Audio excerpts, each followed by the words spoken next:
Bom, obrigado a todos pela presença, por estar aqui ouvindo a minha fala. A primeira observação que eu faço tem a ver um pouco com o recorte cronológico, né, que nem no título informado pelo professor Marcelo, né, 768, 840, eu estiquei um pouquinho isso, mas explico depois essa mudança no recorte cronológico. Bom, esse trabalho, ele é uma continuidade de uma investigação sobre a corrupção no período carolíngio, um trabalho que se iniciou no estudo dos contra-juízes de Teodulfo de Orleans e mostrou a ausência do termo de corrupção para descrever práticas entendidas como corruptas dentro dos parâmetros atuais, isso é importante dizer, como a venalidade de sentenças, especialmente quando associada ao recebimento de presentes, no caso aí, munus ou munera, no plural do termo latino. A pergunta que motivou a reflexão que eu trago hoje, ela tem a ver com: será que a ausência do termo corrupção, ou corruptio, ou corruptiones, ou correlatos derivados desse termo, é uma característica do período? Então, eu resolvi pesquisar, né, outros corpora documentais para tentar entender se isso existe e corresponde a esse tipo de problema tal qual se encontrou no contra os juízes do Teodulfo de Orleans. E um dos corporas que eu escolhi é os capitulários, ou são os capitulários, por conta, inclusive, da minha familiaridade com eles. É um conjunto documental que eu já trabalhei na minha tese de doutorado, e não é um problema que eu me atentei durante a minha tese de doutorado, mas por ser um corpora que eu tenho um pouco melhor, uma familiaridade um pouco melhor, achei que seria interessante iniciar por esse conjunto documental. Então, brevemente, o que são os capitulários, né? Uma síntese bem breve aqui, né? Os capitulários, eles são ordenamentos de caráter legislativo ou administrativo, provenientes dos príncipes francos entre os séculos VI e IX. A sua forma, em geral, são documentos divididos em cláusulas ou capítulos, daí o termo capítula e o plural capitulária. Eles foram editados pela primeira vez em conjunto no século XVII, pelo Etienne Balouse. A edição mais corrente na qual se trabalha, né, é a edição dos MGH, publicada no século XIX, na seção Leg, subseção capitulária, Regum Francorum, para quem tivesse interesse. Há iniciativas atuais de reedição desses capitulários, mas que ainda não foi completada. Nas MGH foram editados 307 capitulários, sendo 295 deles, ou seja, 96% desse conjunto documental, datados a partir de 751 da Era Comum, ou seja, no período que a gente entende por período carolíngio. Tá? Uma observação bastante importante sobre os capitulários é que nenhum manuscrito original, aí obviamente que tem muitos problemas em relacionado a que é um manuscrito original, mas não tem nenhum manuscrito original sobrevivente, somente cópias dos capitulários que a gente conhece foram nenhuma cópia, nenhum documento datado do mesmo ano que ele tecnicamente faz menção sobreviveu. Então, a gente só tem as cópias. Os capitulários têm diversos problemas acerca de sua forma, a sua datação, por exemplo, a forma, que nem eu disse, né, geralmente é dividido por cláusulas ou capítulos, nem todos os capitulários são assim, então há discussões também em relação à forma, a sua datação, como eu falei, a origem ou a datação de um manuscrito não necessariamente corresponde à data a qual o seu conteúdo menciona. O seu conteúdo, propriamente dito, há discussões sobre se um capitulário ele trata somente de textos de caráter legislativo, de administrativo, ou ainda de caráter religioso, enfim, todo um conjunto aí de temas que podem ser trabalhados e discutidos. Os seus processos constitutivos, ou seja, há uma historiografia mais tradicional, por exemplo, do François-Louis Ganshof, que diz que os capitulários eles devem ser distribuídos em capitulários para os missi, capitulários para os grandes do reino, ou ainda que a devida participação desses grandes do reino na composição desses capitulários. Há também discussões sobre se isso é necessário ou foi necessário na elaboração dessa documentação. A transmissão desses documentos, esses capitulários, por conta já desse problema que envolve a questão da tradição manuscrita, ou ainda seu público, para quem eles eram necessariamente endereçados, se ele era endereçado somente para aqueles agentes reais que fariam uso desses textos dentro da sua ação no reino barra Império Carolíngio, a partir de 800, ou se eles eram destinados a um público maior. Enfim, tem diversos problemas e discussões relacionadas aí, a bibliografia sobre os capitulários é vasta. Em que pese todas essas questões, um ponto é essencial e é importante discernir acerca dos capitulários, né? A função de veicular por escrito, e esse é um ponto importante, os capitulários são registros escritos, veicular por escrito a visão do príncipe Franco sobre o exercício de seu papel governante. No final das contas, a visão, é aquilo que se pretende ou se projeta dentro de um determinado texto ou de forma escrita, o que um governante esperava cumprir de seu governo. Então, acho que esse é o ponto mais essencial se a gente for sintetizar esses capitulários. Aqui um exemplo de um capitulário, o Capitulário Missorum de 802, que exemplifica, por exemplo, a questão da divergência entre o ano nominal dele, que é de 802, mas o primeiro manuscrito que a gente conhece, que é esse da BNF 4995, que é datado do século X. Então, mostra um pouco, 200 anos depois do fato ou daquilo que está escrito, do conteúdo do documento, que o documento foi produzido. Exemplifica um pouco dos problemas que envolvem os estudos dos capitulários. Pensar a corrupção nos capitulários, então, né? Segundo a EMGH, que é um motor de buscas específicos patrocinado ou submetido, desenvolvido pela Brepols, a coleção capitulária apresenta 12 menções ao termo corrupto. Aqui, o asterisco ele tem função de operador booleano, então quer dizer que todas as palavras que terminam ou começam por C-O-R-R-U-P-T são recenseadas. Aí, obviamente, que a gente está falando de língua latina, então tem todas as declinações, e isso permite fazer uma busca bem ampla dentro desse conjunto. As ocorrências que foram encontradas nessas 12 menções, as ocorrências se distribuem da seguinte forma. Então, a gente tem 4 em atas conciliares compiladas em conjuntos com os capitulários. Essa é uma das questões também da transmissão dos capitulários. Muitas vezes eles são transmitidos em códex e tem outros conjuntos de texto. Então, você tem atas de assembleias episcopais, você tem outras leis, como as leis gentílicas, no caso da lei sálica, por exemplo, ou outros textos ainda. Então, no momento da edição, os editores da MGH optaram por editar tudo junto, isso no século XIX, embora não seja necessariamente um capitulário, seja uma ata sinodal, uma ata conciliar. No caso aqui, serão os sínodos de Thionville, de 844, o Concílio de Mainz, de 847, o Sínodo de Pava, de 850, e o Concílio de Aachen, em 860. Há uma menção numa coleção de capitulários contemporâneos, que é a coleção de Ansegiso, que organizou um breve recenseamento de capitulários de Carlos Magno e de Luís o Piedoso até a data na qual ela foi elaborada, que é por volta de 825, 827.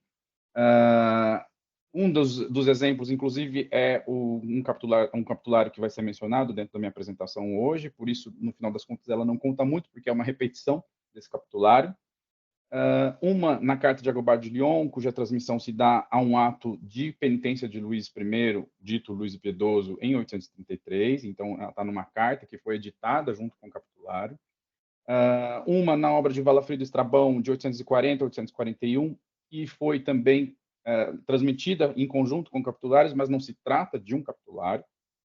E 3 em capitulários propriamente ditos. 3 menções, 3 ocorrências em capitulários propriamente ditos. Um no capitulário eclesiástico de 818/819, a gente não sabe precisar exatamente qual que é a data dele, de Luís I, e 2 menções no capitulário de Vernon, de 884, de Carlomano II. Aí justifico o alargamento um pouco do recorte cronológico, né? Num momento, quando eu elaborei a proposta para o evento, eu tinha pensado em limitar até 840, mas depois, na pesquisa e no desenvolvimento dela, eu percebi que se eu não abordasse o capitulário de Vernon, faltaria, né, para a apresentação. E é dentro desses 2 capitulários, exatamente, que eu quero me deter na análise e na apresentação para hoje. Essas 3 menções dentro de um conjunto que a gente pode entender como capitulários realmente, né? Obviamente que o capitulário da coleção de Anses Dias é um capitulário, mas, como eu disse para vocês, ele recupera o capitulário eclesiástico de 818 e 819, sendo uma transliteração do capitulário eclesiástico. Então, na prática, não necessariamente conta como uma menção nova. Vamos começar pelo capitulário eclesiástico de 818 e 819. Né? Ele é o sexto capitulário expedido por Luís I, dito piedoso, morto em 840. Aí um pouquinho sobre o Luís. Né? O Luís I ele tornou-se imperador carolíngio em 814, sucedendo seu pai, Carlos I, dito Magno, que morreu em 814.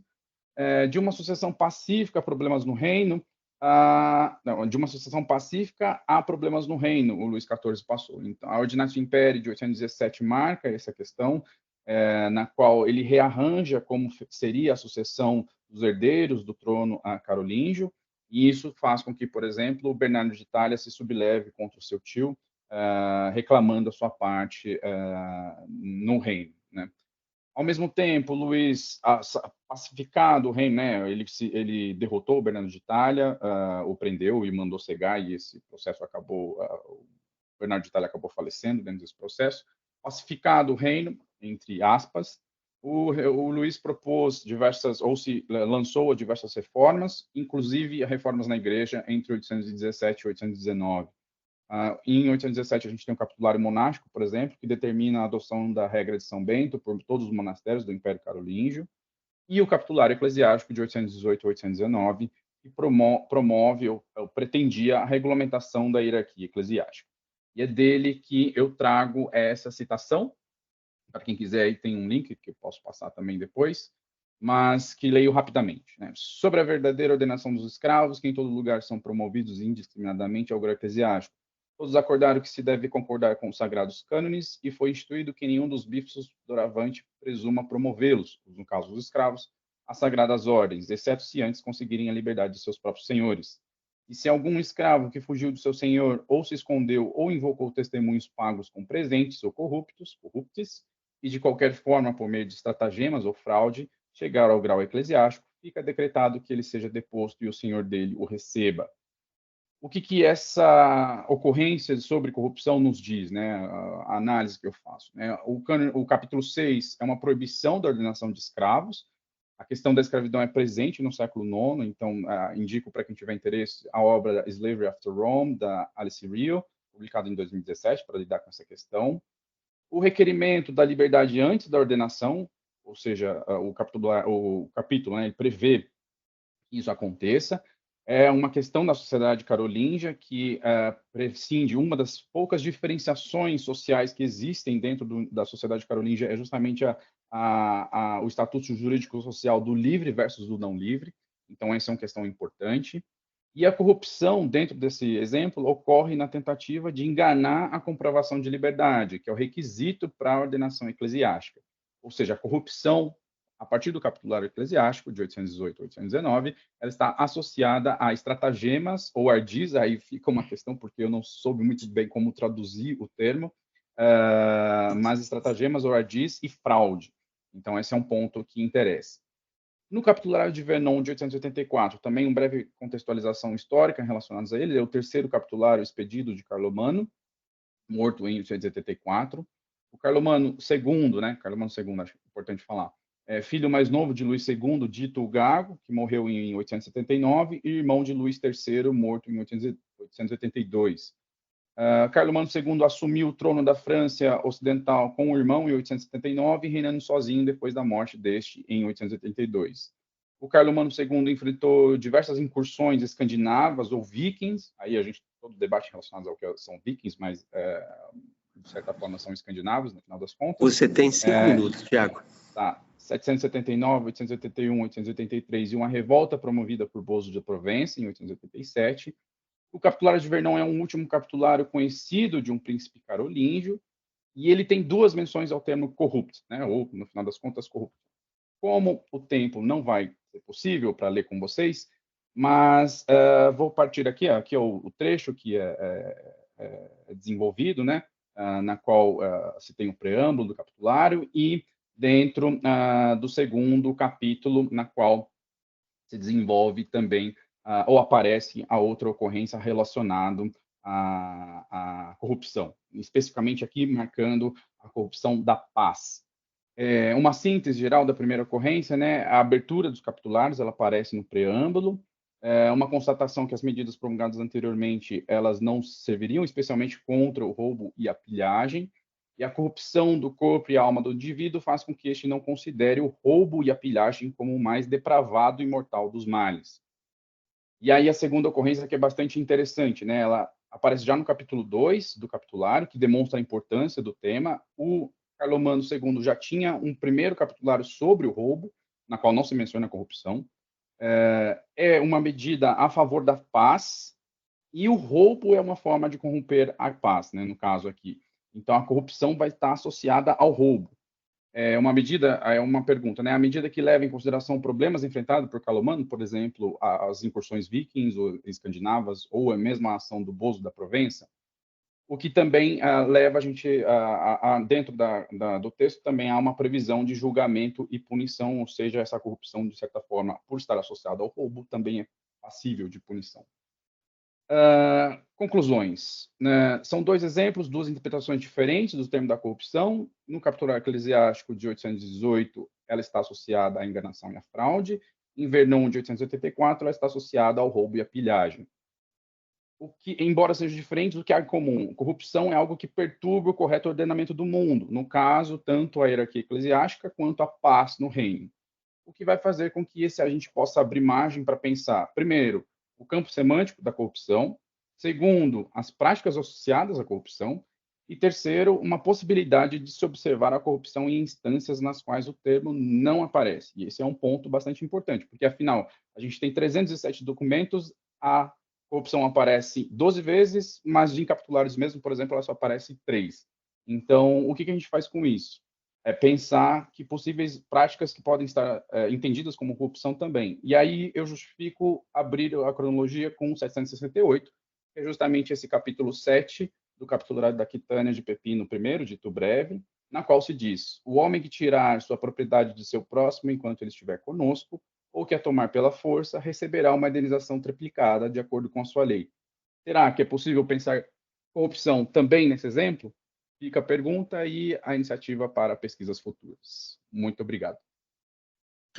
Obrigado, Tiago. Obrigado também por ter obedecido ao tempo, até com 1 minuto de vantagem. A Isabela retornou, então a gente vai retornar à ordem inicial. Isabela, você pode projetar o seu PowerPoint, lembrando que o tema da apresentação da Isabela, o título é O Clero e o Patrimônio Eclesial nas Histórias de Gregório de Tours. Isabela, a palavra está com você.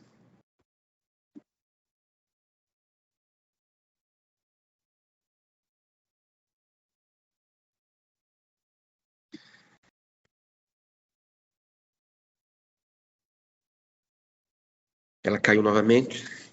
Então,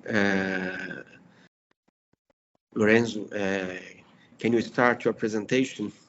Yes. I will try to share the screen. So. Yes, just to say the title of his presentation is Geography and Sociology of Munera Septimania and Carolingian Bishops. Thank you, Lorenzo. So thank you very much for this interesting meeting, because it is the theme of my PhD research. So I'm very happy to be here. So the current research on corruption between the 8th and the 9th century seems to stick to a general interpretation of the phenomenon given by Carolingian sources themselves. As it is said in Lord's Annals, if we can change slides, the 802 marks a turning point for the administration of justice when Charlemagne decides to reform unlawful practices in it, and especially corruption. These kind of remarks made by sources, together with an actual increase of the number of discourses on bribery at the beginning of the 9th century, have often led historians to believe that the problem of Munera bribes was born as a problem with Charlemagne and his request of more accountability for public officials. an approach that is very explicit in some works, such as Nelson works, whose influence is, in my view, still visible today. Recent research, if we can change slides, has shown an increasing interest for the theme, but always analyzing the problem by taking 768 as a starting point, while mainly focusing on Louis the Pious and Charlemagne's kingdom, where cases of political corruption are very numerous and where Munera play a clear role in the battle for political legitimacy.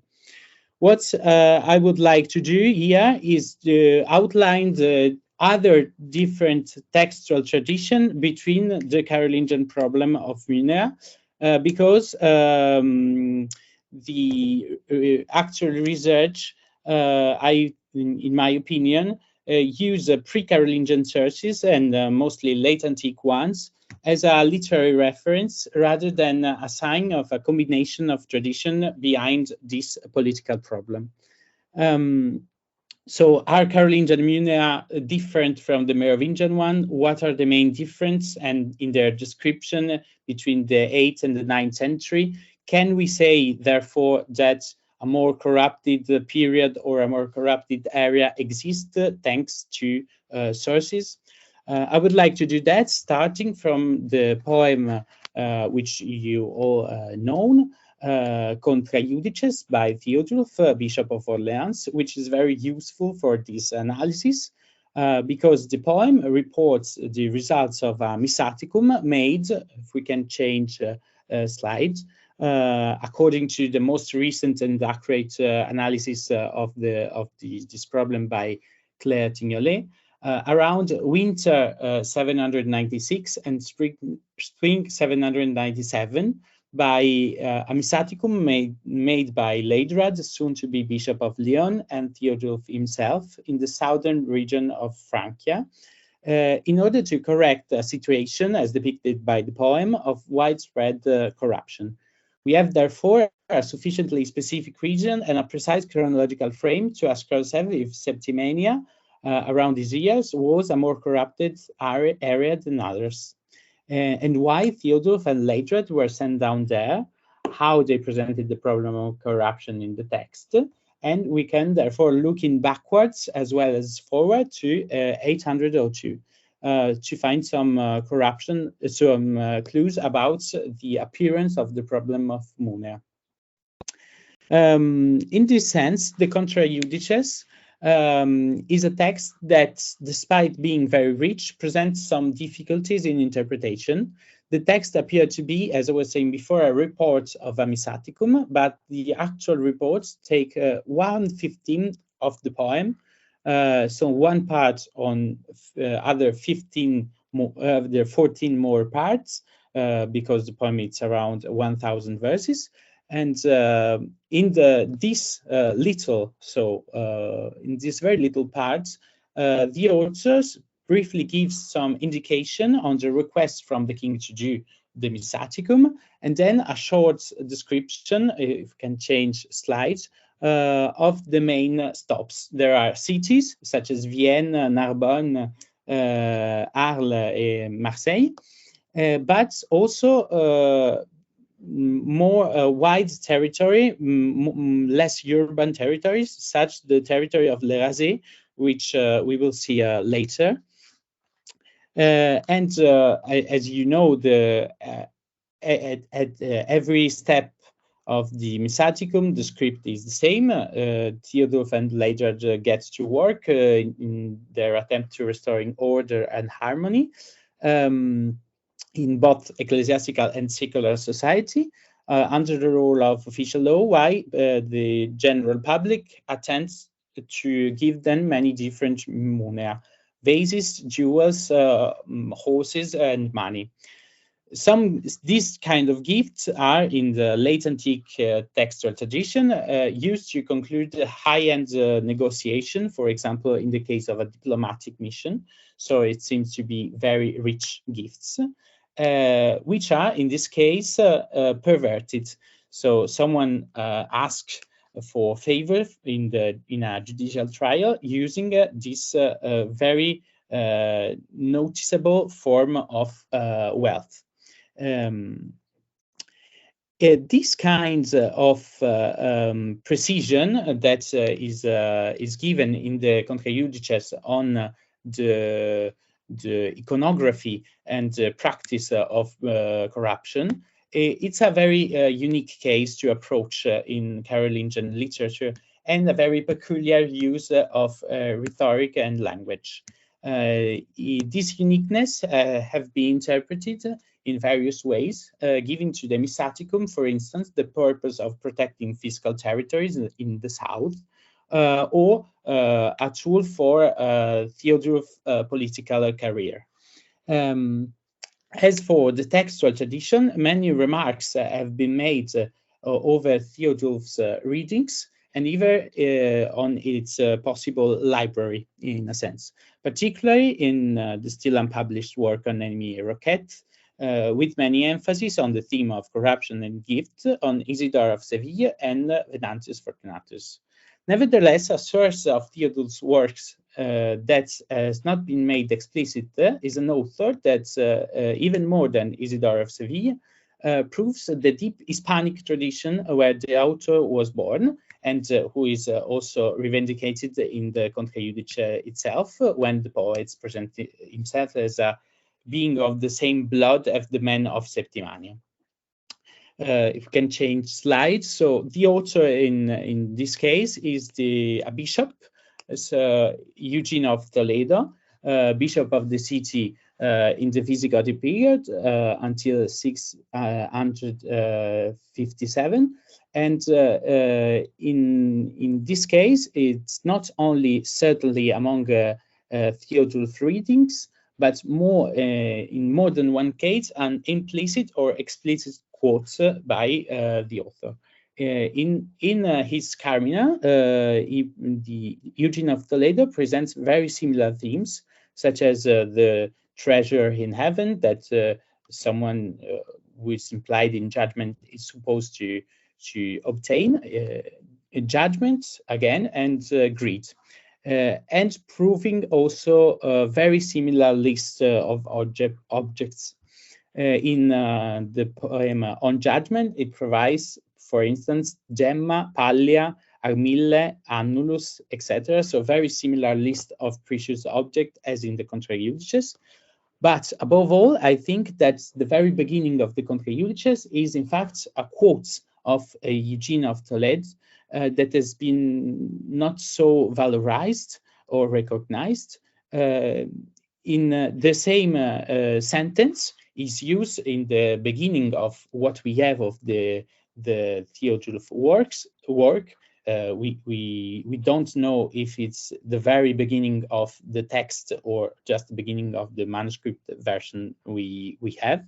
But in every case, it seems to me a very clearly quotation of Eugene of Toledo's poem in a more classical framework, because use more antique words such as censores in the right column, while Eugene of Toledo in the left column used some more poor, in a sense, Latin.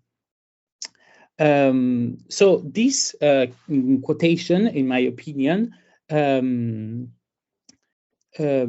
offers the possibility to conceive this text as a text of deep Hispanic heritage as it was presented in the court.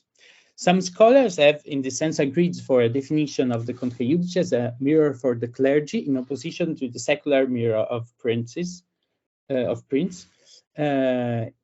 my view, this kind of style of the text, which is very odd for a mirror, can grant Theodulf access to the episcopal office that he just received at the time, and to make him appear the receiver of a long tradition of rhetoric about corruption. Secondly, I jump to to another theme because I don't know how much time I have left. We should ask what was happening in Septimania around these years and why Theodulf was immediately sent down there after being nominated bishop. So being a region relatively new for the Franks, as they have conquered this region in 759, recent archaeological data by Laurent Schneider seems to confirm a very prosperous region that, even if its result as a separate region from Aquitania, shows similar material culture and structures.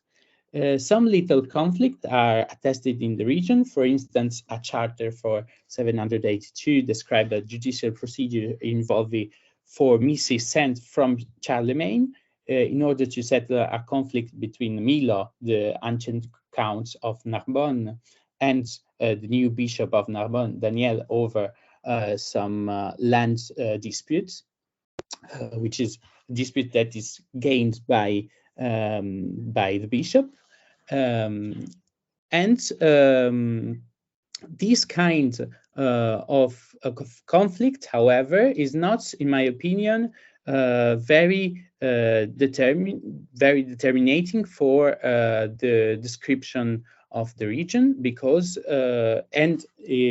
not only this kind of absence of conflict, but also the appearance of Septimania as just a normal region of frontier in these decades, in the final decades of the 8th century, seems to be testified also by the fact that, as other frontier, in this phase, Septimania faces a reform of its episcopal structure. So, as Theodulf was nominated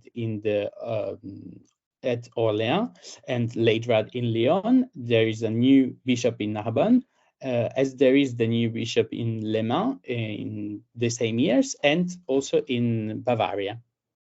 Hey, Lorenzo, you have 5 minutes left. Yeah. Okay. Therefore, we cannot. So I will jump to 2 slides. I think I missed one. Yeah.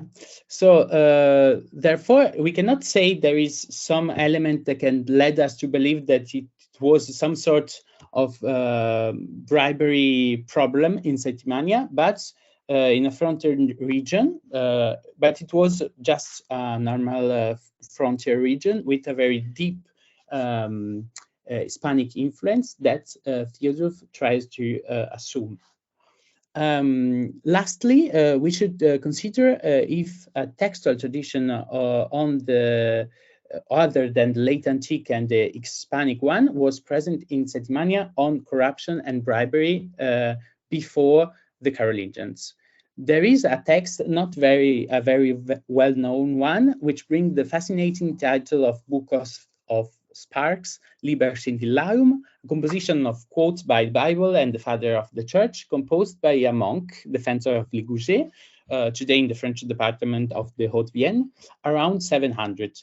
We can read here some quotes that, to my knowledge, are not present in Carolingian author, and that can give, in the large landscape of Aquitania, the proof of an interest for Muner, a very systematic and deeply analyzed problem. So as you can see here, Muner are not treated just as a rhetoric argument, but there are some precise instructions on what to do with what one can receive or give. So a sort of a moral manual that is not very present in Carolingian time, where the landscape of sources tries to censor Muner very, very, with not so much comments around it.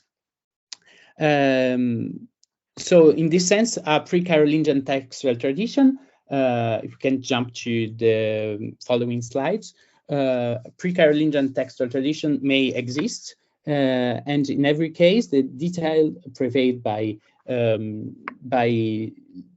pre-Carolingian sources are in this area very impressing to me, and for the possible influence that they should have on the textual panorama that was the Theodulf textual panorama. So if we jump to the conclusion, we have therefore a textual tradition coming from Spain, which is a more strong textual tradition in its capacity to comment Munera than the capitularies that are maybe influenced by the oral practice of capitularies and therefore give not so much detail in the written form. And the work of Theodulf is probably a work of, in some ways, a fiction, because Septimania is not very deeply commented, but it is the place of a tradition of this theme. And in my view, there are also possibly other traditions that we should try to explore looking backwards from the Carolingian period. In particular, the role of insular author as Alcuin in conveying another different textual tradition that I will not analyze here, but which is the more similar to the capitulary one, because they have formula like the same formula presented in capitularies like Muner qui excedent corta sapientium et subvertum verba iustorum, not usually the southern sources, and there is maybe a communication with insular textual tradition. And but here still much work has to be done. Thank you very much. Thank you, Lorenzo, for your presentation. Agora vamos ouvir a Isabela Alves, que retornou à sala, cuja apresentação é intitulada O Clero e o Patrimônio Eclesial nas Histórias de Gregório de Tours. Isabela, a palavra está com você. Olá, vocês me escutam bem? Muito bem. Eu peço desculpas pelos problemas técnicos. O Tiago, muito gentil, se ofereceu para compartilhar minha apresentação por mim, e eu vou manter minha câmera fechada. E vocês fiquem à vontade para me avisar caso tenha algum problema, pode ser por áudio. Tá, eu te aviso quando faltar 5 minutos, tudo bem? Tá ótimo, obrigada. Eu sou a Isabela, eu sou aluna do doutorado em História Social pela Universidade de São Paulo, e eu pretendo apresentar aqui hoje uma parte do meu trabalho. Eu estudo as disputas pelos bens eclesiais na Gália Merovingia e na Espanha Visigótica entre os séculos VI e VIII. Eu entendo que o Estatuto do Patrimônio Eclesial não estava consolidado naquela época, que diferentes grupos sociais podiam discordar quanto à finalidade e aos usos aceitáveis dos bens das igrejas, havendo, assim, diversas disputas por esse patrimônio. No doutorado, eu estudo esses conflitos em cânones conciliares, leis, preceitos e editos do poder régio, agiografias, crônicas e histórias. Mas nessa comunicação, eu quero apresentar o meu trabalho com apenas uma dessas obras, que são os 10 livros de histórias, ou simplesmente as histórias, de 594, do Gregório de Tours, bispo de Tours. Então, eu pretendo analisar brevemente o que o autor apresentou nessa obra sobre o mau uso dos bens eclesiais, e o meu foco vai se dar nas suas acusações dirigidas contra clérigos. Então, esse é apenas um entre outros recortes possíveis, porque esse texto, mas também outros selecionados para a tese, revelam todo um leque de denúncias direcionadas tanto a membros da hierarquia eclesiástica quanto a laicos. Pode passar, Tiago. Obrigada. Bom, eu pretendo lidar, então, nessa comunicação com o problema da finalidade dos bens eclesiais e das disputas em torno desses bens no seio do próprio clero. Nesse sentido, eu acredito que esse assunto esteja próximo à proposta do De Corruptione, como grupo, uma vez que a equipe ela tem se dedicado recentemente a refletir sobre a relação entre o problema da corrupção e os conflitos em torno da distribuição e do acesso à riqueza. Eu vou me referir aqui hoje às acusações de mau uso e, mais especificamente, de abuso dos bens eclesiais. E é importante esclarecer já agora que, na cronologia e nos espaços com os quais eu trabalho, esse patrimônio da igreja é apresentado, seja nos cânones, nas narrativas ou nas leis régias, como uma riqueza que pertenceria aos santos e a Deus. Os beneficiários desses bens seriam, segundo os autores dos textos, os grupos sociais mais frágeis. E esses grupos são normalmente identificados como os páuperes. Eles constituiriam, portanto, o público-alvo dos serviços assistenciais das igrejas. Então, recapitulando, a finalidade do patrimônio eclesial é de atender aos páuperes e os bens das igrejas são apresentados como bens de Deus. Bem, essa riqueza a qual me refiro, ela pode ser dividida, grosso modo, entre bens móveis e imóveis. As terras podiam envolver florestas, vinhedos, campos de cultivo ou propriedades não cultiváveis. E também entram aí, como bens imóveis, os próprios edifícios eclesiais, como os monastérios, oratórios, as basílicas ou palácios diocesanos e as paróquias. Já os bens móveis eram muito diversos, ele vai desde o mobiliário dentro desses edifícios até os objetos litúrgicos, decorados em prata ou em ouro, os livros ornamentados, e até itens muito simples ligados à vestimenta do clero, itens perecíveis também doados às comunidades. Estudar as disputas em torno dos bens das igrejas em gêneros textuais como as histórias é algo interessante de se fazer, porque essa documentação pode apresentar a narração detalhada de casos de conflitos. Então, o Gregório de Tours, por exemplo, ele acusou e nomeou diretamente, né, vários indivíduos por fazerem, segundo ele, um mau uso dos bens eclesiais, indicando também muitas vezes a datação desses episódios e a localização desses eventos. Então, nas narrativas, é possível ter um acesso a acusações individualizadas e bastante diretas nesse tema. E esses textos têm essa característica, em parte porque os seus autores não pretendiam, com essas obras, usar delas para promover uma pacificação dos conflitos nas suas sociedades, diferentemente do que acontece, por exemplo, nos cânones conciliares e nas leis régias. Mas utilizar das histórias é particularmente valioso porque o Gregório foi um autor muito prolífico e porque ele se interessou muito pela situação da igreja no mundo bárbaro, mas não só ali, e pela atuação dos clérigos nos reinos bárbaros, né, eu digo. Eu ainda não terminei o mapeamento da sua obra, eu fichei apenas passagens entre os livros 1º a 7º, mas entre esses livros já foi possível encontrar 9 denúncias de mau uso dos bens eclesiais por clérigos. Então, hoje eu quero apresentar alguns desses exemplos e estudar a natureza dessas práticas condenadas pelo autor a partir do seu vocabulário. Eu vou buscar refletir sobre o que esses trechos nos dizem sobre os desafios ligados à gestão da riqueza eclesial na Gália e elaborar também algumas observações sobre os cuidados necessários a se ter ao analisar essas passagens. Pode passar, Tiago. Bom, essas 9 passagens, elas dizem respeito a episódios da segunda metade do século VI, então datados entre aproximadamente 550 e 590. Os espaços citados pelo Gregório nessas acusações foram, no mais das vezes, palácios diocesanos. Então, ele abordou, por exemplo, disputas na diocese de Clermont, no centro-sul ali da Gália, conflitos na própria diocese de Tours e na relação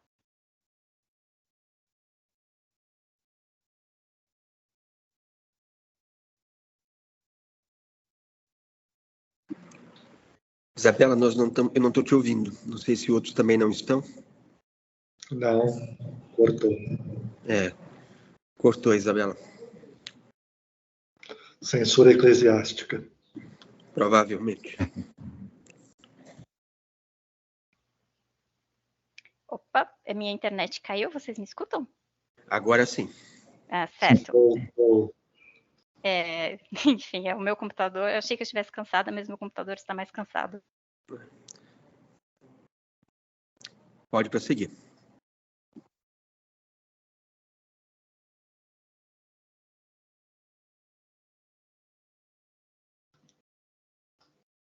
Sumiu. Não estamos te ouvindo, Isabela.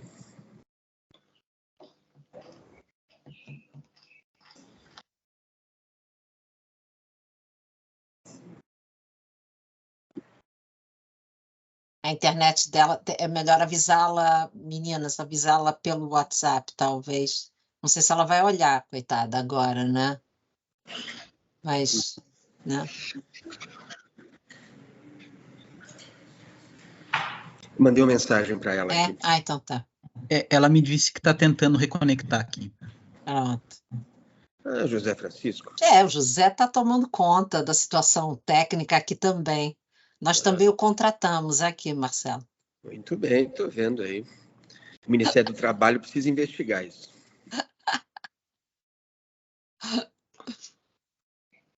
Alguém poderá considerar isso um caso de corrupção. Quer dizer, não nas nossas práticas aqui deste grupo. Mau uso de orientandos. Opa, nem vou me pronunciar. Alguém já disse hoje, às vezes a palavra não aparece, apenas a prática. A prática.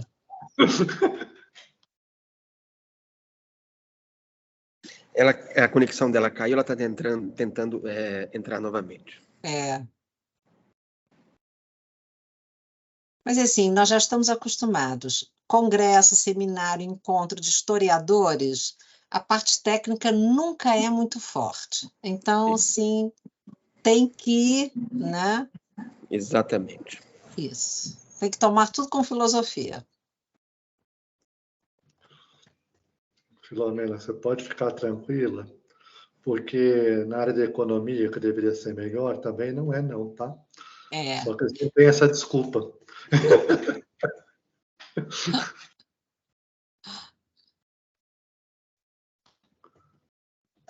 Eu acho que acontece. Eu acho que a lei da gravidade vai ser revogada nessa lei de Murphy. Quando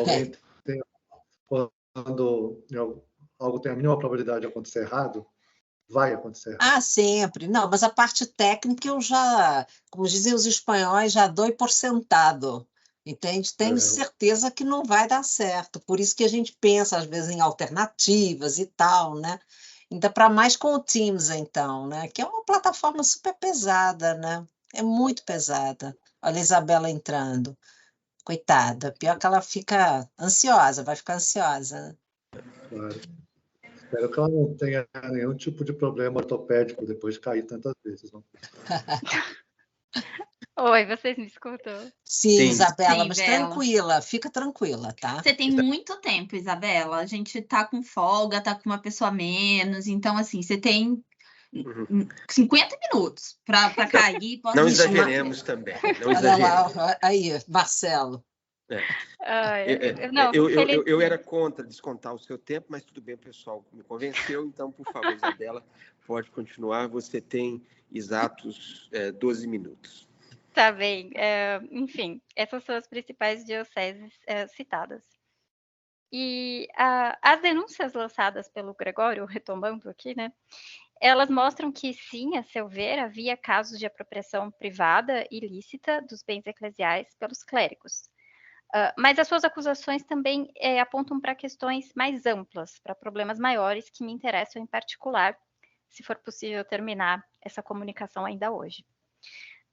Bom, as denúncias do Gregório, elas evidenciam conflitos e desafios ligados ao comando administrativo da igreja, que era confiado aos bispos, e elas apontam também para uma competição entre os bispos e os padres, em especial, em torno da gestão dos bens eclesiais.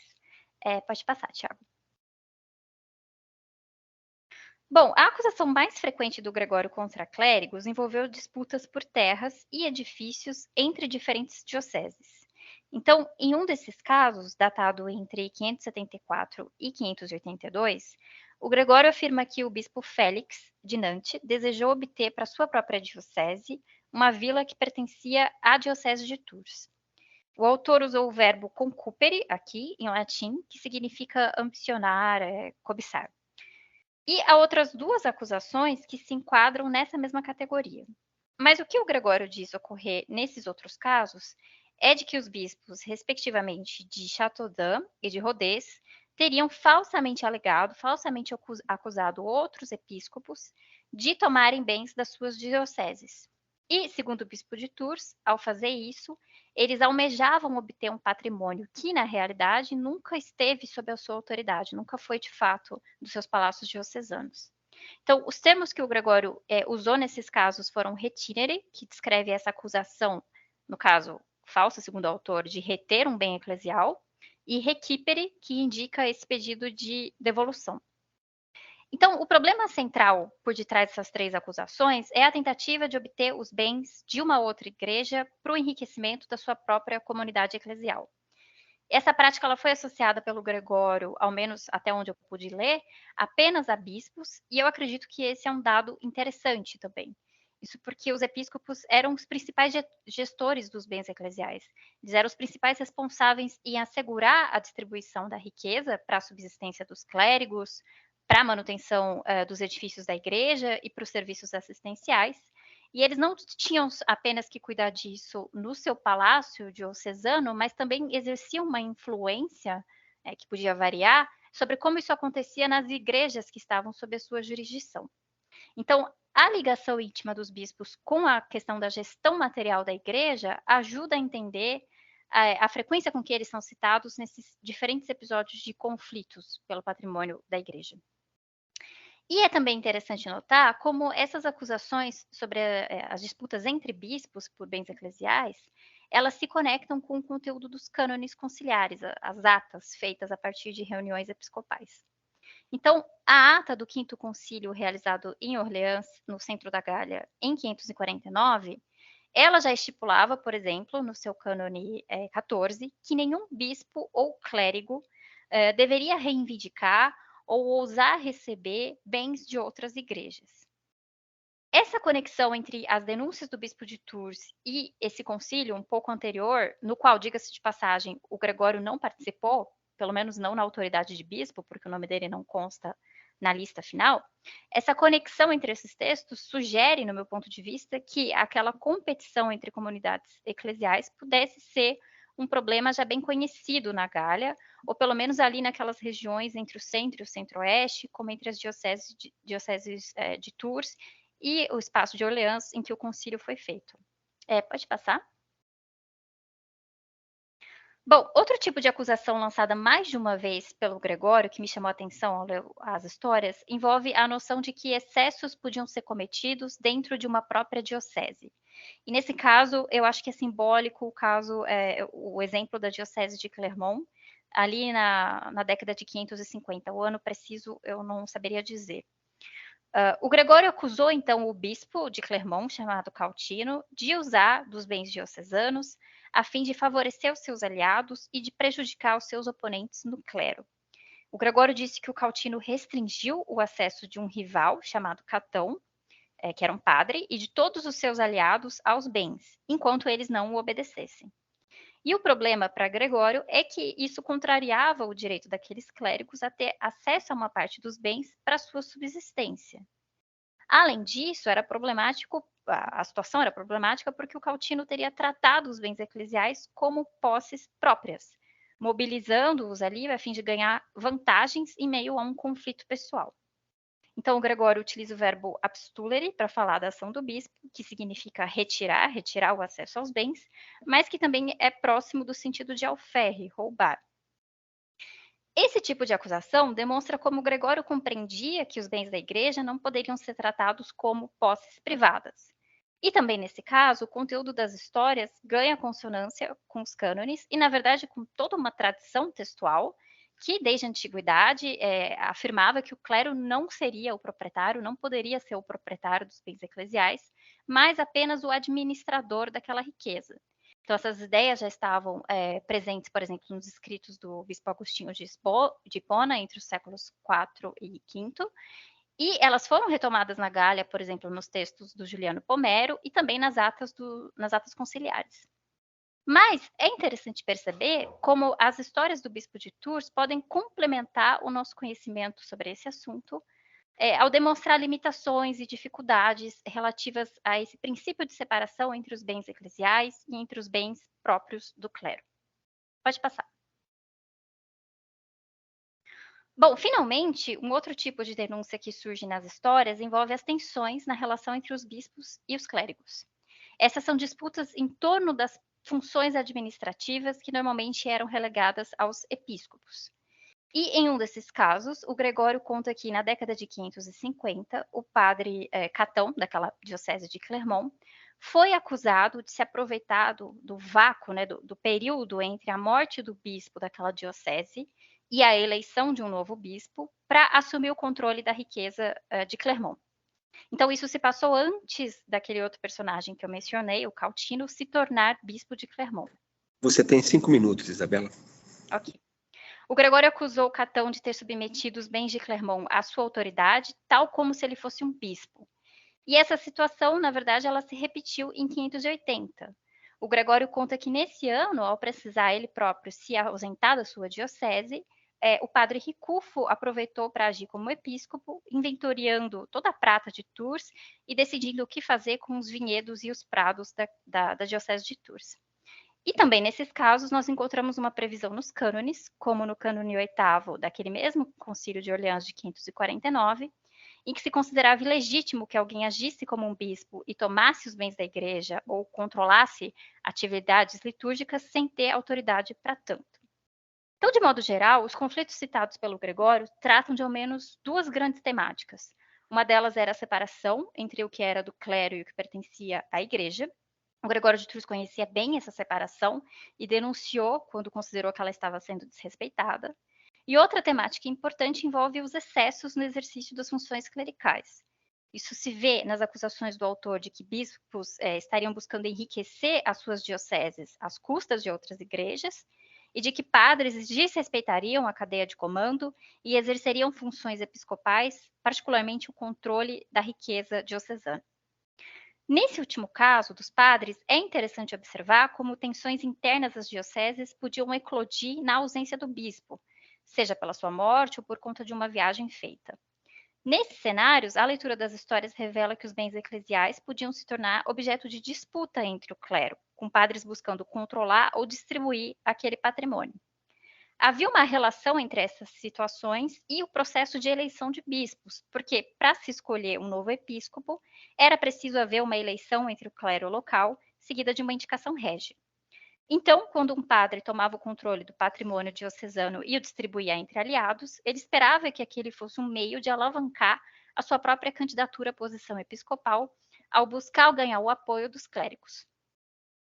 Chegando agora na conclusão dessa comunicação, eu gostaria de tratar dos cuidados necessários no estudo do mau uso dos bens eclesiais por clérigos nas histórias do Gregório. É preciso ter em mente, em primeiro lugar, que o autor não apresentou as suas acusações de uma maneira neutra ou desinteressada. Havia uma dimensão pessoal detectável em pelo menos uma parte das denúncias apresentadas pelo bispo de Tours. O Gregório direcionou várias acusações contra oponentes seus no clero, como no caso do bispo Félix de Nantes e do padre Ricufo de Tours. E é preciso também considerar que, ao falar da má atuação dos seus pares, o autor buscava se apresentar ali, perante os seus leitores, como um modelo de episcopo a ser seguido. Assim, esse assunto servia nas histórias para construir a própria reputação do Gregório de Tours. E, particularmente ao narrar casos de insubordinação de padres contra a autoridade episcopal, o Gregório mostrava uma simpatia pelos seus pares, né? Isso é, os outros bispos da Gália. Então, ele procurou defender a hierarquia eclesiástica, essa cadeia de comando no seio da igreja, e ao fazer isso, ele acabava por proteger a sua própria posição como bispo da diocese de Tours. Então, é sempre preciso estudar as acusações de mau uso dos bens eclesiais, e acredito que também o tema mais amplo da corrupção, é sempre preciso refletir quanto às intenções dos autores ao elaborar as denúncias e quanto às possíveis disputas em jogo em torno daquela riqueza que se desejava gerir, controlar ou proteger de abusos. Pode passar, Tiago? Muito obrigada pela atenção de todos vocês e, enfim, mil desculpas porque o meu computador e o Teams não quiseram colaborar. Obrigado, Isabela. Não precisa se desculpar, o problema, enfim, era técnico mesmo.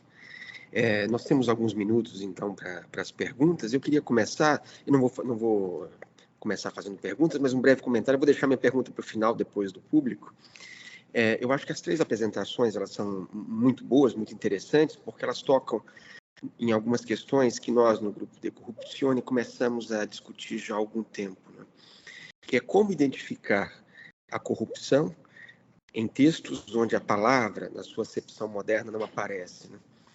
Eu acho que se eu fosse traduzir essa questão, esse problema, numa pergunta hipotética, seria perguntar para a Isabela por que ela não falou de corrupção, por que ela não disse a palavra, e para o Tiago, por que você disse a palavra?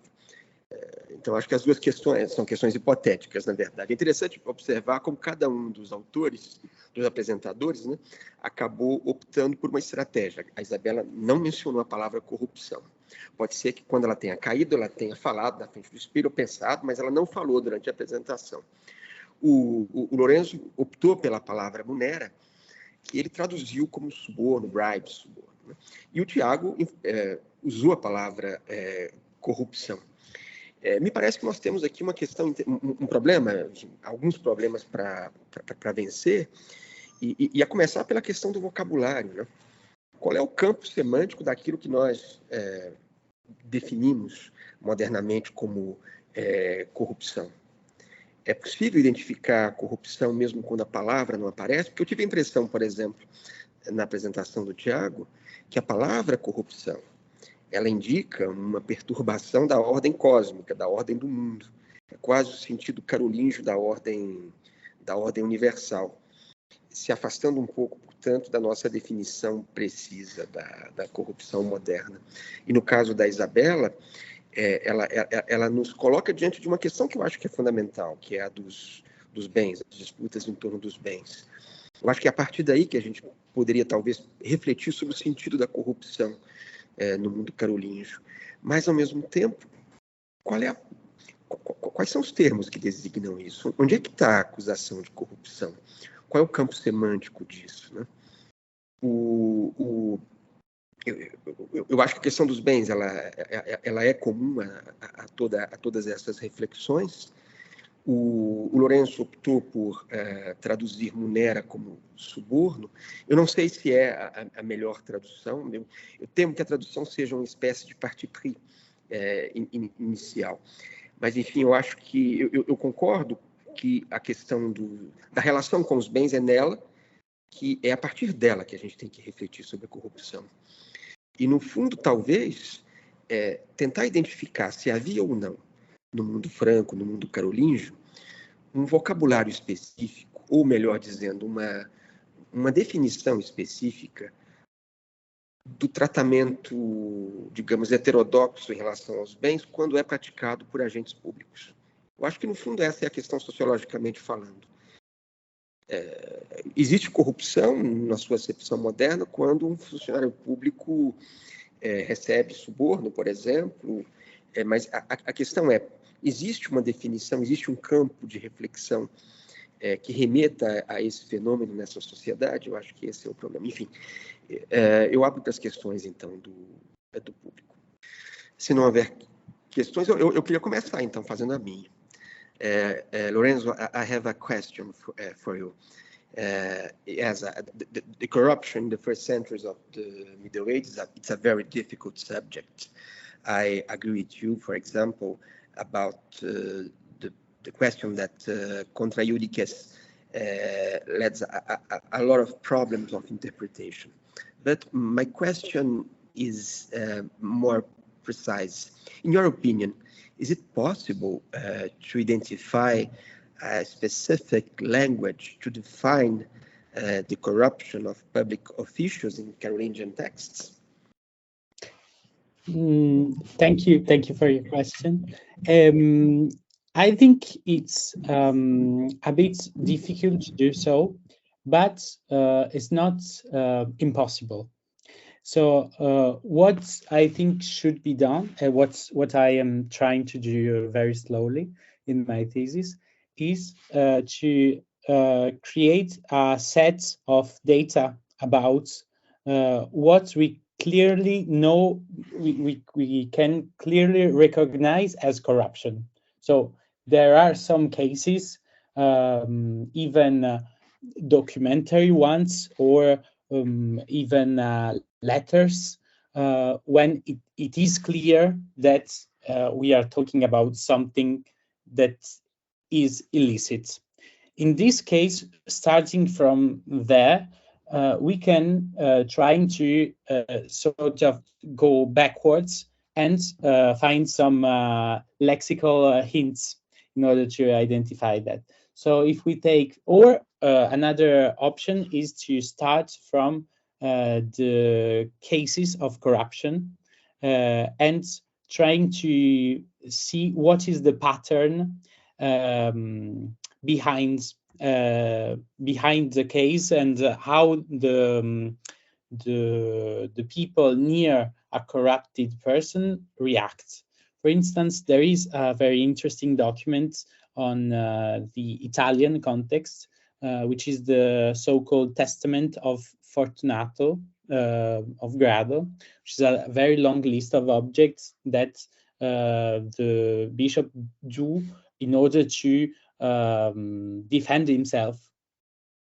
And rather than the singular case of which is probably the response of an accusation of corruption, what we can try to do is to see what Fortunato have done previously. And for instance, in the letters of Frother of Toul, there is a mention of the abbey led by Fortunatus in France before this affair. And in this abbey, the people seems to want more than the new abbot wants to give to them. So in this sense, you can find on one side the practice and then the words, and in the other side the words and then the practice. So I think it is possible to do, but it's very difficult to separate the public official and monastic or episcopal affair, because also the career of these people are very varied. Thank you, Lorenzo. Temos 3 questões, a primeira do professor Renato, em seguida a professora Filomena e finalmente o professor Fábio Fraverzelli. Então, professor Renato. Bom, boa tarde para todo mundo. Primeiro, eu cumprimentar as apresentações. Bom, eu tinha uma questão antes sobre a questão semântica também, que o Marcelo já comentou. Fui motivado, inclusive, pela isca que o Tiago lançou no final da apresentação dele, né, sobre é possível ou não é falar disso, mas eu não vou me estender muito nessa questão, porque acho que ele exigiria uma resposta muito longa de todos e todas. Por enquanto, eu ficaria numa pergunta mais pontual para a Isabela. Isabela, você toma um texto do Gregório de Tours que é de natureza histórica, é um texto de história, né, para ver a questão das críticas, das denúncias que ele faz em relação ao trato com os bens. A minha pergunta é se está no seu horizonte de expectativas fazer um trabalho de paralelo, de comparação, por exemplo, com textos de natureza normativa do período, ou pouco antes, ou pouco depois, e se sim, que textos seriam esses? É basicamente uma pergunta para o futuro.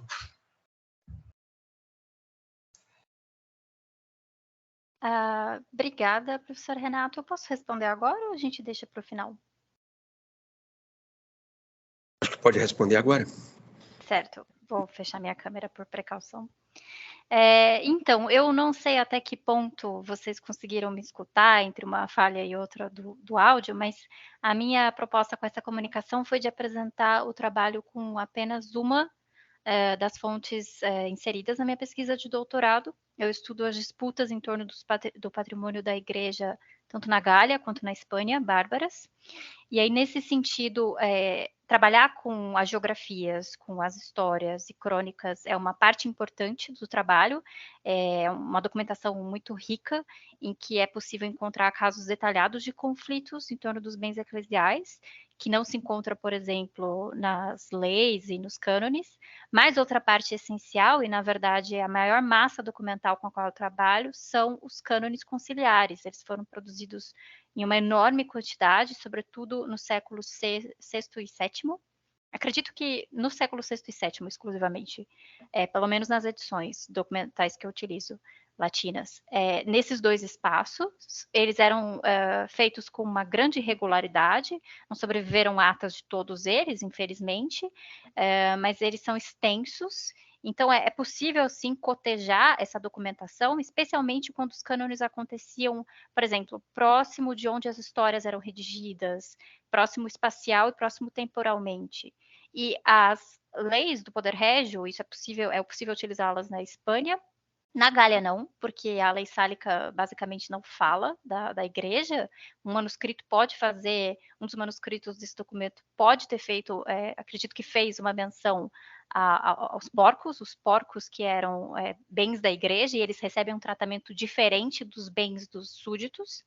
Mas na Gália, para ter acesso a uma documentação que vem do Poder Régio, que emite o seu ponto de vista, é preciso trabalhar com preceitos, com editos, que foram denominados pela historiografia como capitulários. Então, eu selecionei 4 deles. E aí são suscitadas questões interessantes, não só de o Poder Régio se apresentar algumas vezes como um defensor do patrimônio da igreja, e proibir, por exemplo, que em casos de igrejas que ganharam imunidade, se confisque os seus bens, mas também do Poder Régio entrar em uma espécie de conflito com o interesse episcopal presente nos cânones, se a gente pensa, por exemplo, na questão do uso capião. Então, existe um esforço nos cânones conciliares, e isso só é possível de compreender fazendo justamente esse cotejamento, essa comparação documental. Existe um esforço nos cânones francos de particularizar os bens eclesiais e impedir que eles estejam sujeitos ao uso capião, por exemplo, impedir que clérigos reivindiquem esses bens para si por utilizá-los. E nos capitulários, o que a gente vê é um esforço de generalizar as regras do uso capião, independentemente de se as propriedades em disputa fossem da igreja ou não. Então, fazer essa comparação documental, quando ela é possível, é essencial. Obrigado, Isabela. Professora Maria Filomena. Então, igualmente, gostaria de parabenizar os 3. Lourenço, do you follow us when we speak in Portuguese? Yeah, but you have to speak very, very slowly. Very, very slowly. So I'll try. Bom, parabenizar as 3 comunicações, e eu creio que, embora os nossos 2 momentos de conferências, desta manhã do professor Charles West e o que será na sexta-feira com o professor Fábio Faversani, que está aqui presente também, sejam muito importantes, mas, obviamente, que estas 3 tardes, onde nós pensamos de forma muito concreta sobre documentos, pesquisa, maneira de pesquisar, maneira de interpretar esse material, eu acho que isso é de uma riqueza impressionante. E os 3 propiciaram esse momento. Tanto é que, sim, nós temos muitas, muitas questões. Claro, Marcelo não vai nos deixar passar do horário, mas, vamos lá. Eu vou escolher, assim, digamos, um eixo problematizador aqui relativamente às 3 pesquisas. Marcelo já adiantou a questão do campo semântico, a importância, e eu creio que isso nós já, como grupo, já temos percebido isso. Ou seja, o problema da corrupção não se resume à palavra corrupção. E quando ela aparece, eu acho que ela ainda nos coloca um desafio extra, é saber por que em determinados momentos eles usam corrupção e não outra palavra, por exemplo, né? Isso também eu acho que é interessante. Esta manhã, o professor Charles West nos apresentou várias situações concretas, casos, né? E vocês lembram daquele caso do bispo que compra a dignidade e diz que ele tem que comprar mesmo, porque é assim mesmo, porque depois ele vai, né? Ele dá o dinheiro, mas depois ele vai se ressarcir, é isso, né? Ou seja, uma troca, dom e contradom, né? E tudo fica equilibrado em termos de riqueza. O Lourenço chegou a fazer a pergunta, there is a pattern, relativamente à corrupção nessas narrativas, há um padrão? Há um padrão, me parece. E é um padrão que sempre aponta para a apropriação indevida do bem comum. Não importa se é eclesiástico, se é laico, enfim, né, se é régio, né? É o bem comum. Há um padrão discursivo, me parece que sim. O professor Charles West, esta manhã, achou que essa ideia de abuse of entrusted power poderia resolver nosso problema. E aqui agora eu coloco para vocês, e agora já vou colocar Munera aqui dentro, tá? Então temos aqui um pacote, né? Pronto. Eu creio que o problema é sempre em que situações... Então vamos lá, primeiro, abuse. Quando é abuso e quando não é abuso? Esse é um problema. E eu acho que aí é que está o nosso grande desafio. É entender quando é possível que uma situação que é muito corriqueira seja classificada como abuso. Alguma coisa se rompeu. Normalmente, eu creio que o que se rompeu foi algo da ordem social. E não tanto num padrão... E aí, Lourenço, não sei se você me segue. Creio que não é tanto um padrão discursivo que vai resolver o nosso problema. Tá? Ou seja, creio que tem que ser pelo lado das relações sociais. Entre a política também, claro que sim. Mas eu creio que é por aí que a gente vai perceber a construção da corrupção. Tá? Munera, assim, Lourenço, né, disse... não, Lourenço não, já não sei. O Tiago, claro. O Tiago, né? Não, desculpem, estou completamente confusa. O Lourenço é que apresentou a questão que os juízes não recebam munera, né? É claro, não tem dúvida que não recebam munera, mas é possível que a mesma munera, né? E agora estou pensando na Isabela, é possível que a mesma munera, em outras situações, não seja considerada bribe. Né? Então, assim, me parece que continuamos dentro de um desafio. Eu creio que, em termos discursivos, a gente tem que fazer todo esse trabalho mesmo. É preciso identificar como eles falam, como eles raciocinam. Tudo isso a gente tem que mapear, né? E é uma variedade muito grande. Mas depois vai ter um outro trabalho, que é tentar entender quando é que tudo isso se transforma em corrupção. Quando? Né? Em que situações? O que houve? Então, eu acho que é isso, é um desafio metodológico mesmo, é um desafio de pesquisa, né, para perceber esse detalhe. É isso, desculpem, acabei me alongando, depois não sei se o Lourenço depois quer falar, Isabela, Tiago também, né, pensando nessas questões. É isso, obrigada. Obrigado, Filó. Acho que a gente pode passar a palavra para cada um dos apresentadores. Lourenço, Tiago e Isabela. Yes. I can start if it's possible. So thank you very much. I think it's this is really the. I will answer in English. Sorry. Okay. Go ahead. This is the really methodological core of the question, and about the use of the word munera, for instance. We have to say that, in my view at least, it is not possible to find unique solution to the problem of the general definition of a munus, because early medieval authors use even in the same sentence the word munus as legitimate gift and a bribe. So, for instance, there is the letter by Catwulf to Charlemagne, where Catwulf suggests the king to find administrators that should be munera non accipientibus. In this case, it's clearly uncorrupted. And one line after, the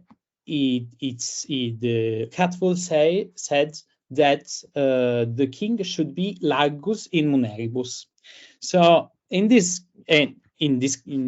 case, is clearly not a bribe because it's the king.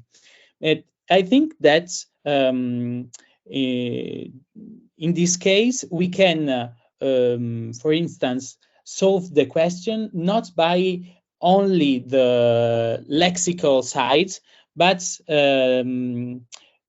maintaining a very structural approach. So in this source, for instance, in Catful's source, it is clear that the direction from the king or to the king is really determining the legitimacy of a gift.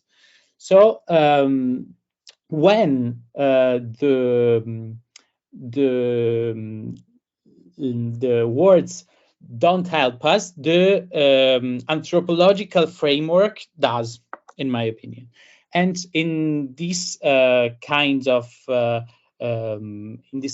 approach, we can see very clearly when it is corruption and when it is not. But the problem is to give it a form, general and communicable definition to the corruption, as you said. And to do so, we have to, I think, to structure a quantitative analysis of the term that we think are the most used for corruption. Because if we don't do that, the proposition of a definition can be very tricky and very complicated. Thank you, Lourenço. Isabela e depois Tiago. Olá, vocês me escutam bem? Sim. É uma pergunta difícil de responder, eu não tenho uma resposta pronta para ela ainda, a questão da professora Filomena, né? Quando é abuso e quando não é. Eu concordo que depende das relações sociais. Pensando no meu tema de pesquisa, é essencial, por exemplo, e ajuda muito ter em mente, isso se conecta com a questão do professor Renato, esse cotejamento documental. Então, por exemplo, ter em mente o que foi escrito para a organização da igreja a partir de diferentes perspectivas. Mas sim, é preciso pensar nessas relações sociais, é preciso pensar na autoridade que esses personagens possuíam para dizer o que seria abusivo ou não, e é preciso pensar na circulação dos documentos, né? Então, ver onde os documentos se conectam, entender, por exemplo, na questão do patrimônio da igreja, se um bispo que acusa determinada prática nas histórias é também um bispo que participou dos concílios episcopais que trataram desse mesmo assunto. E essa noção de abuso, ela não necessariamente vai ser consensual. Eu acho que existem grandes temas que mostram consensualidade entre os documentos.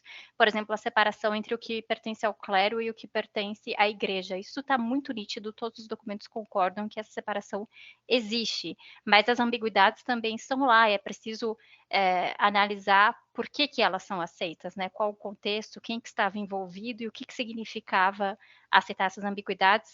Se eu não me engano, a Camila ela me mencionou que o aluno tem uma dúvida em relação a isso. Quais são as ambiguidades? Eu posso falar desse tema depois. E quanto ao campo lexical, ele é amplo. O Lourenço mencionou essa questão dos termos serem polissêmicos.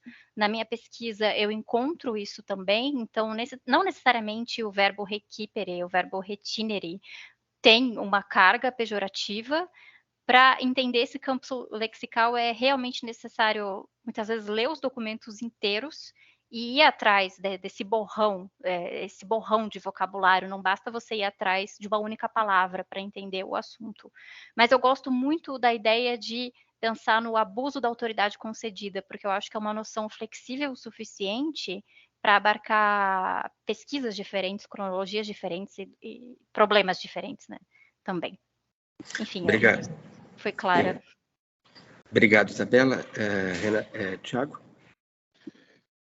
Bom, primeiro eu concordo com a Isabela relacionado à complexidade de uma resposta. Eu acho que ela não é finita nesse momento, é uma questão a se desenvolver, mas a reflexão sobre quando é abuso e quando não é abuso, a partir da documentação que eu trabalhei, com a qual eu tive contato, está justamente naquele ponto que eu sublinhei na minha apresentação, que é a corrupção existe quando ela perturba o correto ordenamento do mundo enquanto compreendido por aquela sociedade, né? Ou por aquele discurso construído para a gente ficar nos termos do Lorenzo. Então, agora, se isso se desdobra em, como eu posso dizer, são discursos que sobreviveram, haviam discursos contrários ou não, e aqui outros interesses é possível associar esse tipo de discurso, essa construção discursiva em relação a que é essa corrupção. Porque, no fundo, a partir dos exemplos que eu trouxe, a corrupção ela é roubo, a corrupção ela é fraude, a corrupção ela é enganação, a corrupção é acabar com a paz. Então, isso é corrupção dentro desse ponto. E aí, no final, a minha indagação pessoal, que eu não necessariamente expus dentro da minha apresentação, mas compartilho com vocês, no final das contas, qual que é o limite da corrupção? Né? Até onde vai? Tudo que é observável contra esse ordenamento correto do mundo, se eu posso dizer assim, esse projeto escatológico carolíntio, se a gente for resumir em uma frase, tudo isso é corrupção? Então, aí também traz outras indagações. Mas, dentro do que eu observo, dentro do que essa documentação que eu trabalhei, eu responderia desta forma. Obrigado, Tiago. Temos agora uma pergunta do professor Fábio Faverzani. Boa tarde, pessoal. Tudo bom? Bom, primeiro, obrigado, né, por me receber aqui no encontro. Eu queria parabenizar todos os expositores. São trabalhos de muito interesse, muito bem feitos, parabéns. Né? E daí eu queria dialogar um pouco sobre alguns aspectos que foram apresentados. O primeiro é dessa definição, né? E na minha pesquisa, o que eu tenho notado, né, eu não sei se vale para de vocês também, parece que vale, é que eu tinha uma certa ilusão que eu perdi. Eu queria ver se vocês estão de acordo com a minha perda. Que a gente tem uma definição de corrupção no tempo presente que é mais clara e para o tempo passado que não é tão clara. O que eu notei é que essa noção de corrupção no tempo presente também não é clara, a menos que a gente tenha uma ilusão meio lavajatista. Então, fazendo aquela operação que o Tiago fez, se vocês fizerem a mesma coisa no Código Penal brasileiro, vocês vão notar que lá aparece 7 vezes a palavra corrupção. 7. A maior parte delas não tem a ver com o que aqui se enuncia em geral como corrupção no mundo moderno. Uma delas é corrupção de menores, a outra parte está no capítulo de economia, que é corrupção da água, corrupção de produtos agrícolas, corrupção de produtos farmacêuticos. São as outras 3. E depois sim aparece essa corrupção aí do agente público e tal, que está no capítulo dos crimes contra a administração pública. Mas se isso era o mesmo exercício no Código Penal brasileiro, também corrupção, então não significa corrupção. É curioso isso, né? Então a gente cria uma ilusão já, hoje os termos corrupção são muito claros e tarará, mas no passado não, hoje também não. Né? E quando a gente pega os crimes contra a corrupção pública, a gente põe no mesmo balaio um monte de coisa. Concussão, prevaricação, desvio de finalidade, ou seja, salada danada. Então, eu acho que a primeira ilusão que a gente tem que perder é essa, eu não sei o que vocês pensam disso, essa oposição, hoje é bem definido, no passado não era. Não, eu estou chegando à conclusão que hoje também não é não. A gente tenta se iludir um pouco por causa da luta política, mas não é, né? E esse é o primeiro ponto. Outro ponto, uma pergunta mais objetiva para o Tiago, é porque ele não buscou a forma verbal, né? O corrompo, né? Porque você buscou o corrupt, né? E, com busca booleana, mas não buscou a forma verbal, né? Corrompo. Então, eu não entendi por que se foi uma opção ou não, né? E, de qualquer maneira, assim, Tiago, isso eu sempre brinco com os meus alunos, tal, quando eu falo disso, porque corrupção no mundo romano, durante muito tempo, não significou o que significa corrupção para a gente, tá? Então, em latim, que é a origem da palavra, você falou essa coisa etimológica, tal, corrupção não significava corrupção, né? Significava simplesmente a perda de características originais. E eu acho que esse sentido pode ajudar a entender certos conflitos em torno da corrupção em períodos posteriores, inclusive nos trabalhos de vocês. Ou seja, que eu chamaria aqui de frustração de certas expectativas. O que eu espero que a pessoa faça na posição dela ou na condição dela, o que ela faz. Se ela faz de acordo com o que originalmente se esperava, ok. Se não faz, é um caso de corrupção, ou seja, ela se corrompeu, ela perdeu características originais ou buscou atuar de uma maneira que não é conforme o esperado. Então, não necessariamente isso tem a ver com arrancar dinheiro de ninguém. Às vezes pode ser simplesmente alcançar um prestígio que ela não tem, né? Ou falar em nome de quem ela não pode. Então, às vezes, não é prestígio. E um outro ponto também que eu acho que é importante é quem está falando de quem. Porque a corrupção, progressivamente, vai se transformar numa acusação. Todo mundo sabe disso, né? Então, muitas vezes, a mesma coisa, o mesmo ato praticado por um amigo, ok. Para um inimigo, é o fim dos tempos. Então, não está na coisa em si, mas em que conflito está alimentando a percepção do ato, né? Então, isso tem percebido muito nas pesquisas, né? Inclusive a construção disso, inclusive o que eu brinco, né? Que é a síndrome Al Capone. A corrupção é um tipo de prática muito difícil de comprovar, ela é complexa. Há outras práticas criminosas que são muito mais fáceis de comprovar. Então, muitas vezes você evita acusar a pessoa de corrupção, apesar de você saber que ela é corrupta, todo mundo sabe que ela é corrupta. Mas é mais fácil acusá-la de outra coisa para a qual você arrume mais aderência e deixa subentendida a corrupção. Então, você não expressa a corrupção, mas usa outras práticas, né, como desvio, fraude, roubo, que podem ser mais facilmente qualificadas. Então, a fronteira entre a corrupção e outras práticas criminosas é muito importante para entender esse ponto também, na minha opinião, né? E, por fim, assim, uma outra última coisa, né, é que esse processo de corrupção ele tende a se concentrar num tema muito importante, que é a fronteira entre público e privado, né, que mencionava a professora Filomena e mencionou o professor West hoje pela manhã.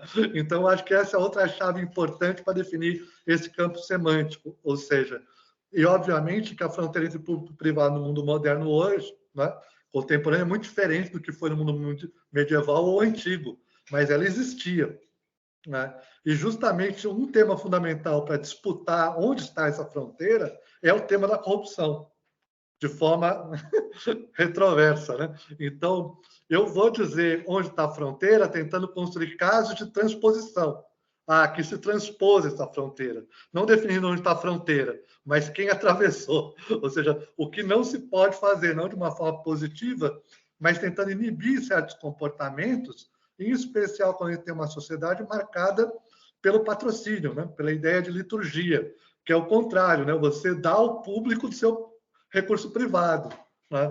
Então, quando isso é feito de forma interessada ou desinteressada, isso tem tudo a ver com o debate sobre o munus, né? Quando eu presenteio de forma interessada ou desinteressada, isso vale para o mundo moderno, né? Meu estudo acompanha o caso de um governador dos Estados Unidos, né, onde tem um sistema jurídico bastante consolidado.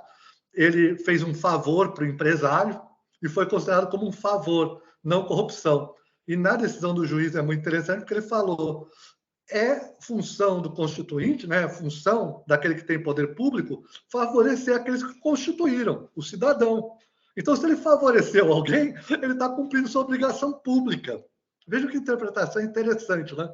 Isso, obviamente, isso no mundo moderno, tá? Quem está falando que a fronteira é clara, tal. Alguém entenderia como corrupção. O juiz não entendeu, porque está se definindo essa fronteira entre público e privado, né? Então, acho que esse tema da fronteira entre público e privado é muito importante para definir a corrupção. E daí, eu acho que o problema não é exatamente semântico, né? Mas é mais político mesmo, né? Ou seja, quais são as disputas que estão produzindo os discursos, né? Porque os discursos eles não têm essa uniformidade neles próprios, né? mas na circulação que eles encontram, né? Em especial, isso para mim é muito importante, porque é o que acontece com as minhas fontes, quando eles são produzidos muito depois dos eventos, né? Quando eles são produzidos como memória, né? Então, eu não estou falando de algo que aconteceu agora, estou falando de coisa que aconteceu alguns anos atrás, né?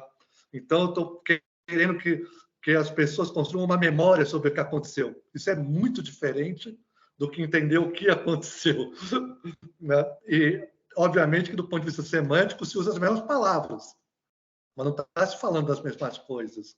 Quando eu estou falando isso como memória, é uma coisa. Quando eu estou falando isso como um calor da hora em que a disputa está ocorrendo, é outra coisa completamente diferente. Então, não sei, aí vocês fiquem à vontade, né, para responder ou não, tal. Em que medida isso tem importância para vocês, né? Ou seja, essa ideia, primeiro, que essa fronteira hoje não está claramente definida, como muita gente julga, para daí dizer que não está claramente definida no passado, não está em lugar nenhum, é tudo objeto de disputa. E, no passado, a gente tem que entender as diferentes disputas para entender os diferentes sentidos, né? Não tem um padrão só, tem muitos padrões, né? Então, quando a gente tenta encerrar num padrão só, a gente dá conta de alguma coisa e perde várias outras. Talvez a ideia é assim, não tem um padrão, tem muitos padrões. E para cada padrão, tentar pensar essa disputa semântica pode ser uma alternativa. Não sei se para a documentação de vocês. Bem? Obrigado, Fábio. Tiago, você pode começar a responder. Nós temos mais 2 pessoas inscritas para perguntas e temos só 7 minutos. Então, eu vou pedir que sejam breves nas respostas. Claro. Bom, sobre a opção da forma verbal, na verdade, aí é uma questão de limitação da apresentação. Há forma verbal e forma nominal dentro dos textos que eu traduzi, mas como, infelizmente, por conta do tempo e também do espaço, não consegui apresentá-las, tá? Mas, obviamente, que aí a ideia de, afinal, a forma verbal também é corruptus. Eu entendo que, sim, existe uma etimologia relacionada à degradação, e acho que é esse ponto, por exemplo, que o capitulário de 884 enfatiza, né? O roubo acontece por conta da degradação, degeneração da alma e do corpo, e é por isso que deve ser condenado numa perspectiva cristianizada desse processo. E concordo com você em relacionado a você, professor Fábio, concordo com você em relacionado aos partidos que estão ali tomados, no final das contas, por exemplo, o capitulário de 884, para mim, é estritamente vinculado aos problemas com os quais o Carlomagno II estava enfrentando no seu reinado, e daí condenar o roubo e a pilhagem é uma ação de afirmação da sua própria autoridade também, tá? Mas sendo bem breve. Obrigado. Eu vou passar para Camila, porque temos mais 2 inscritos. Camila, por favor, pode fazer a sua pergunta. Obrigada, professor Marcelo. Na verdade, eu preciso repassar uma pergunta que nós temos no chat do Fernando. Ele não pode agora, no momento, fazer essa pergunta, né, pessoalmente, e aí eu gostaria de reproduzir. É uma pergunta que vai para a Isabela e para o Tiago, tudo bem? Vocês conseguem me ouvir bem? Bom, aqui diz, vocês encontraram práticas que foram classificadas de maneira diferente conforme a ocasião, ou que uma prática desviante da usual foi identificada como corrupta? Pergunto porque nas minhas fontes de pesquisa aparecem os 2 tipos e o sentido do discurso mudou. No caso desviante, foi apresentada como ameaça ao status quo, mas a outra foi apontada a falta de legitimidade do autor para realizá-la. Tiago e Isabela? Uhum. Vocês entenderam? Começar? Pode. Sim. Deu para entender. Vocês me escutam bem? Sim, eu vou responder muito rapidamente, a gente tem pouco tempo. Isso acontece com uma certa frequência na documentação, e pensando assim de pronto, o caso que me vem à mente, que está mais fresco, é um exemplo em que o Gregório de Tours conta como bens diocesanos, eu acredito que da diocese de Clermont, foram utilizados pelo bispo para auxiliar um amigo que era também membro do clero, mas não membro do clero da Gália, do clero católico da Gália, Franco, que era o Quinciano de Rodez, uma diocese controlada pelos visigodos. O Gregório admite que os bens diocesanos de Clermont sejam simplesmente entregues ao quinciano, mesmo que ele não seja um membro do clero da Gália. Isso inclui vinhedos, prados, bens fundiários, terras, uma situação bastante excepcional, mas que, no meu ponto de vista, segue um certo padrão que está presente não só nas histórias, mas também nas agiografias, de conceder excepcionalidades para o uso dos bens eclesiais quando são santos que estão envolvidos nos episódios. É possível perceber isso, e acho que nesse caso em específico tem um elemento a mais que vale a pena ser mencionado rapidamente, que é de que o quinciano era simpático à causa dos francos, à projeção territorial dos francos sobre o sul da Gália contra o poder visigótico. Então, acho que isso funciona também como um elemento de aprovação de qualquer tipo de auxílio que possa ser dado a ele por parte do clero da Gália, sem falar que ele iria eventualmente se tornar um santo já no século VI. Gregório apresenta como santo. Obrigado, Isabela. Tá. Posso começar, Marcelo? Pode sim, rapidamente, por favor. Sim. Obrigado pela pergunta.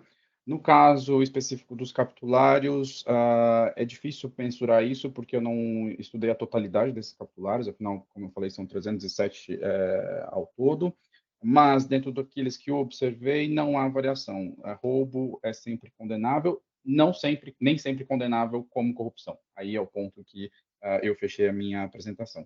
E só uma pequena observação, que é antes tarde do que nunca, eu agradeço ao José, a Francisco Sanches, presente aqui na nossa reunião, também por ter colaborado com a minha pesquisa, ele que fez a pesquisa lexical para mim, né, a meu pedido. Muito obrigado, José. Obrigado, Tiago. Agora, o Alessio. Opa, muito bem. Boa tarde a todas e todos. Primeiro, parabéns aos 3 apresentadores, realmente apresentações muito interessantes. Eu vou tentar ser ligeiro igual quem rouba. Vou muito no sentido do professor Fábio. Eu já queria fazer uma pergunta ao Tiago, mas o professor Fábio tomou minha questão, mas eu vou tentar esmiuçá-la. Eu concordo, a gente já teve uma apresentação do Sérgio, nosso colega que está na tela também, sobre o que seria corrupção para nós hoje, na contemporaneidade. Mas aí me ocorreu o seguinte, na verdade, esse descompasso que normalmente a gente encontra entre o que seria corrupção para nós historiadores e o que seria corrupção para eles está muito na linha do que seria corrupção para nós historiadores hoje e corrupção para um jurista. Porque normalmente nós historiadores olhamos para o passado com uma leitura de jurista. A gente pega o texto normativo, o texto legislativo e quer encontrar esse tipo de corrupção nas práticas dos coevos.